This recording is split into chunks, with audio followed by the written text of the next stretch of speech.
할렐루야.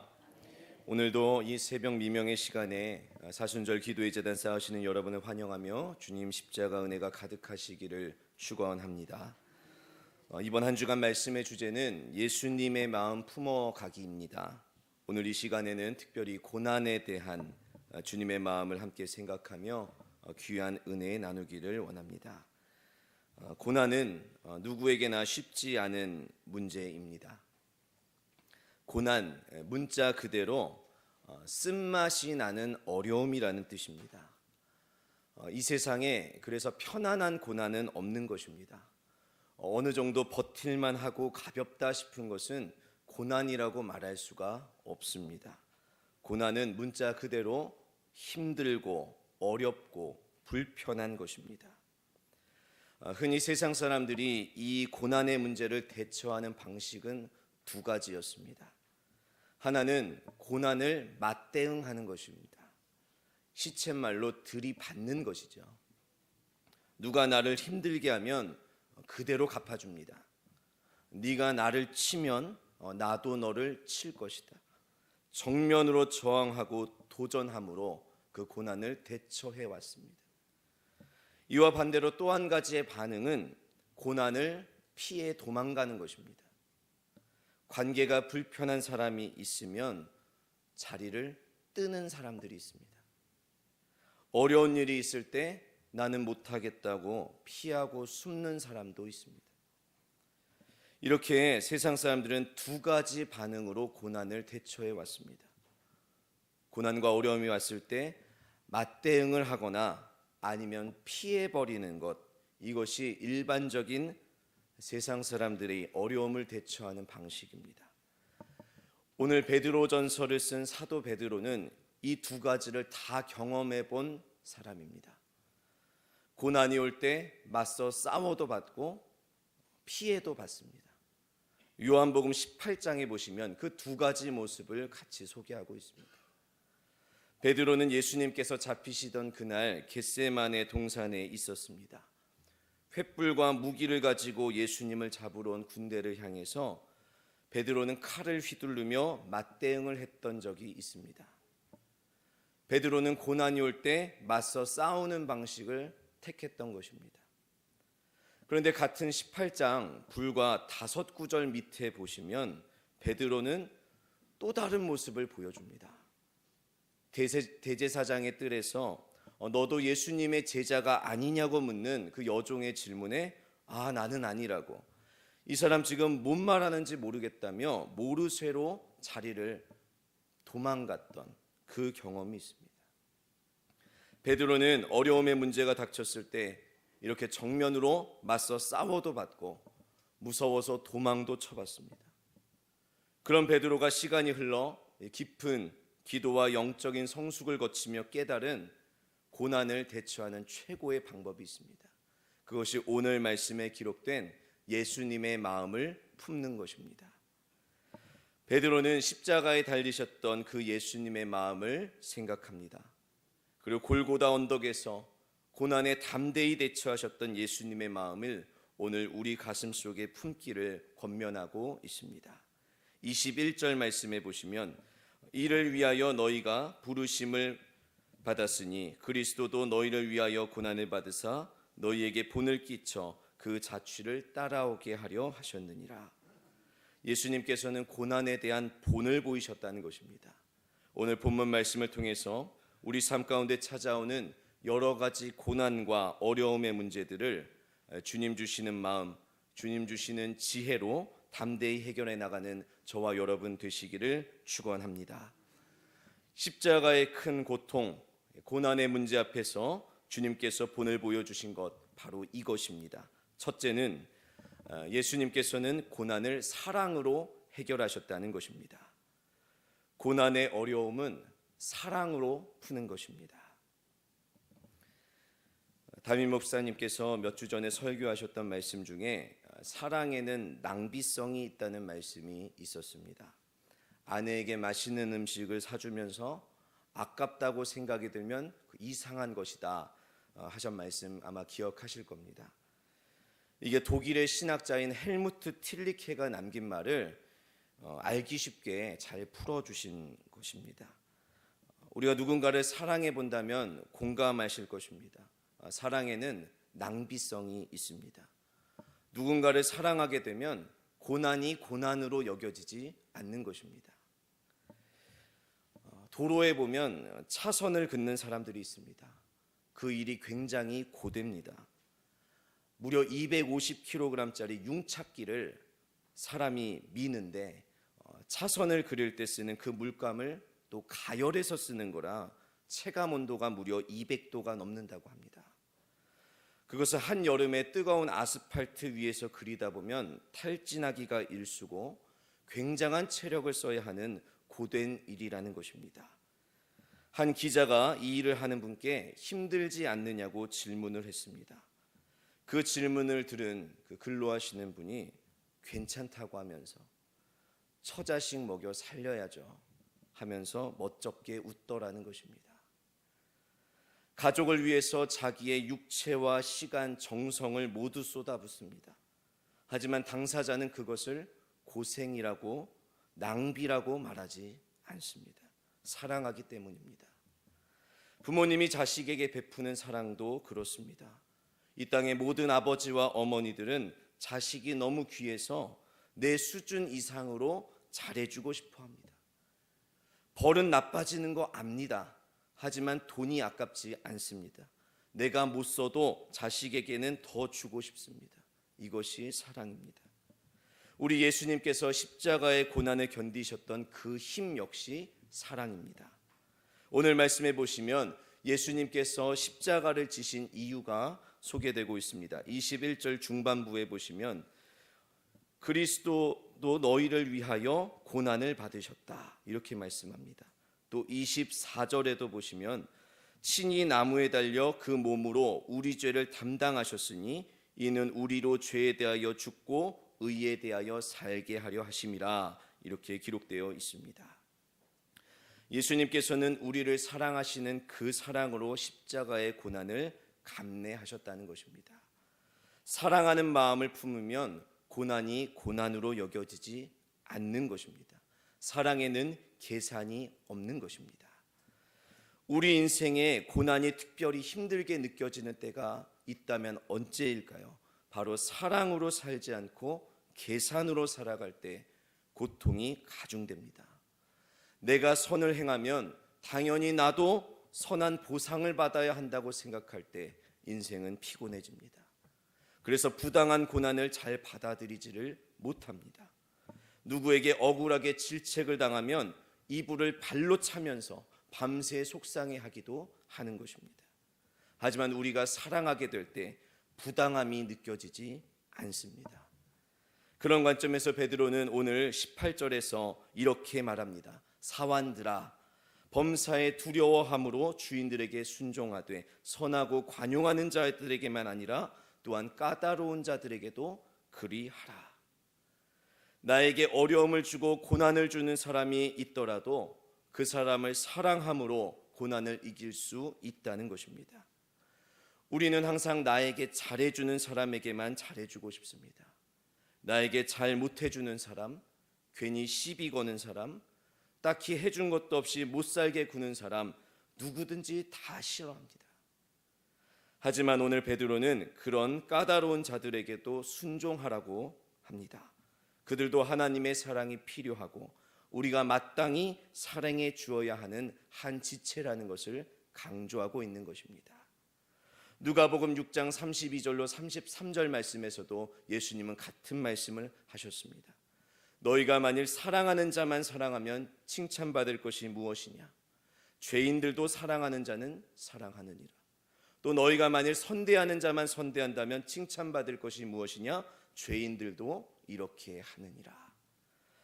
예수님께서는 사랑받을 자격도 선대받을 자격도 없는 우리를 위해 십자가를 지셨습니다. 예수님의 사랑 앞에 부당함은 의미가 없습니다. 예수님께서 보여주신 사랑은 부당함까지 끌어안는 사랑인 줄로 믿습니다. 사랑이 가진 강력한 힘을 믿으시기 바랍니다. 20절 말씀에 죄가 있어 매를 맞고 참으면 무슨 칭찬이 있으리요? 그러나 선을 행함으로 고난을 받고 참으면 이는 하나님 앞에 아름다우니라. 여기서 말하는 선이 바로 사랑입니다. 사랑함으로 고난당하는 이들을 하나님께서는 아름답다 여기시고 축복하십니다. 그 은혜가 오늘 저와 여러분 가운데 함께 하시기를 축원합니다. 둘째로 예수님께서는 고난을 믿음으로 해결하셨습니다.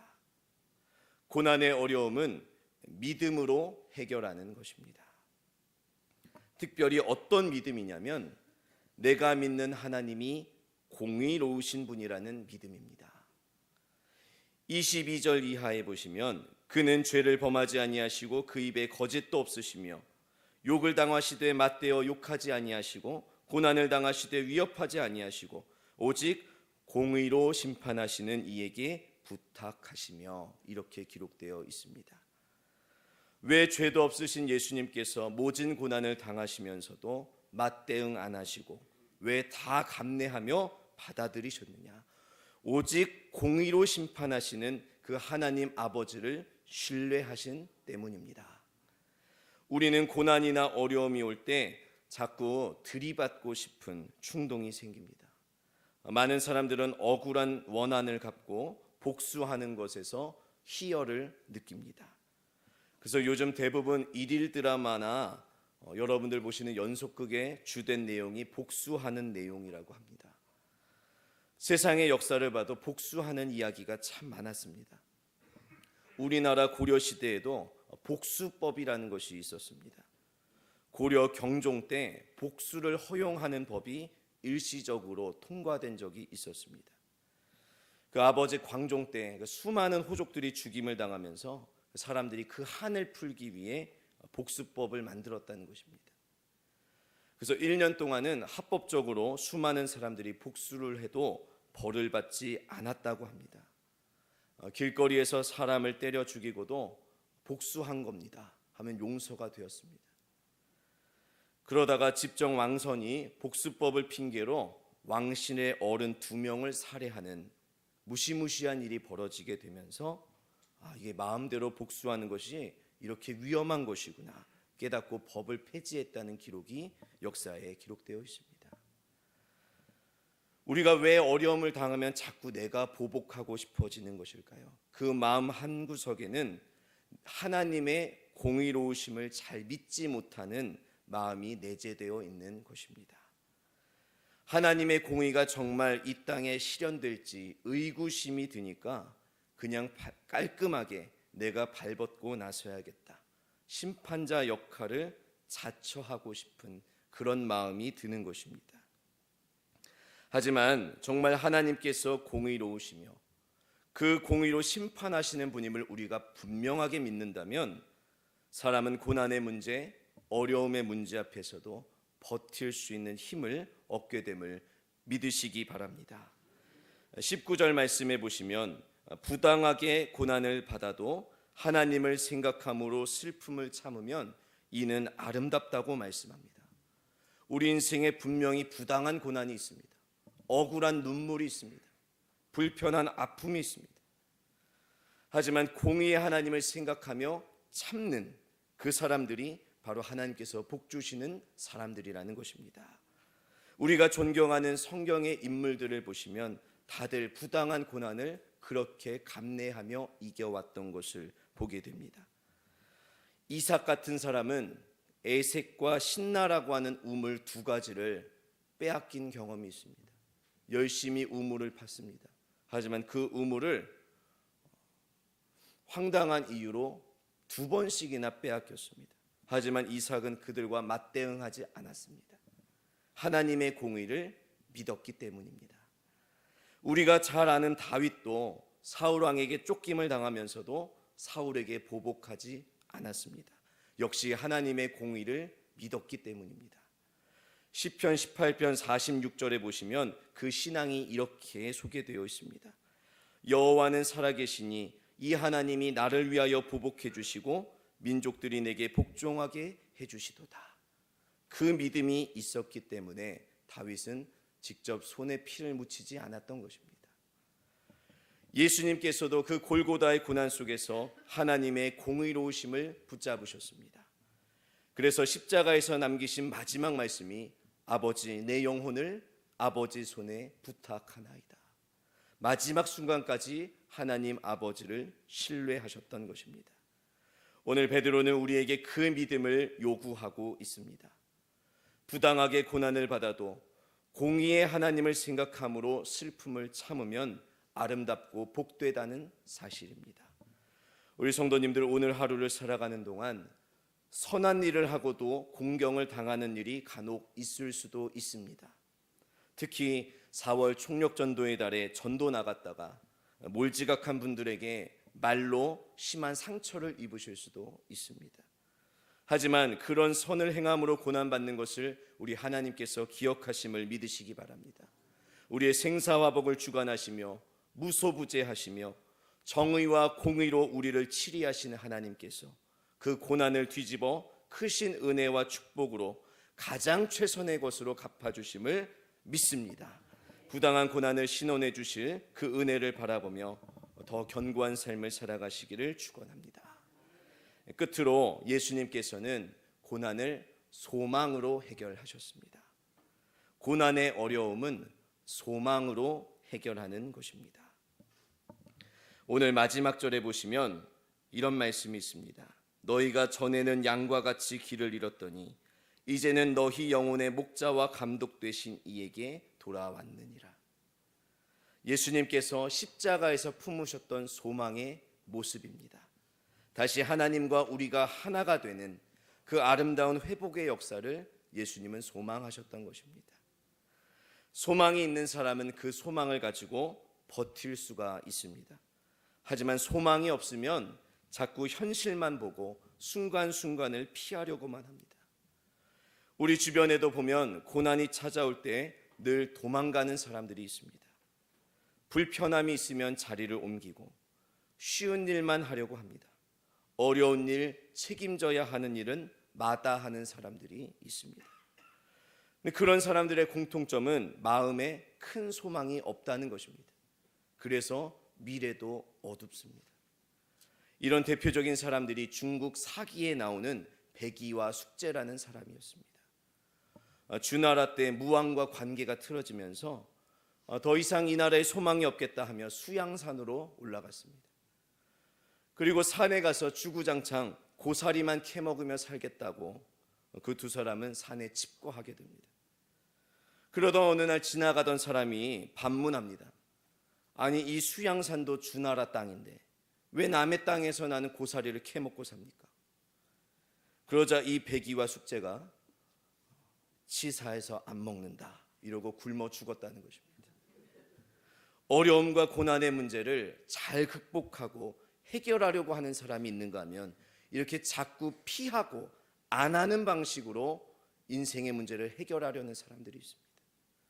소망이 없으면 자꾸 안 하는 쪽으로 하게 됩니다. 하지만 소망이 있는 사람은 고난 앞에 더 담대해지는 것입니다. 그리고 고난을 통해 더 가치 있는 길을 창출해냅니다. 이 시간도 태릉 선수촌에서 열심히 훈련하는 선수들은 메달에 대한 소망이 있기 때문에 그 힘든 고난의 훈련을 감내하고 있습니다. 고등학생들은 더 좋은 진학에 대한 소망이 있기에 그 힘든 입시 공부를 밤을 새워 하는 것입니다. 농부들은 가을에 거둘 풍성한 소출에 대한 소망을 가지고 땀을 흘리며 살아갑니다. 우리가 전도하는 것도 그 열매에 대한 소망이 있을 때 더 담대해지는 줄로 믿습니다. 사도 베드로가 고난 앞에서 가장 강조했던 것이 바로 이 소망입니다.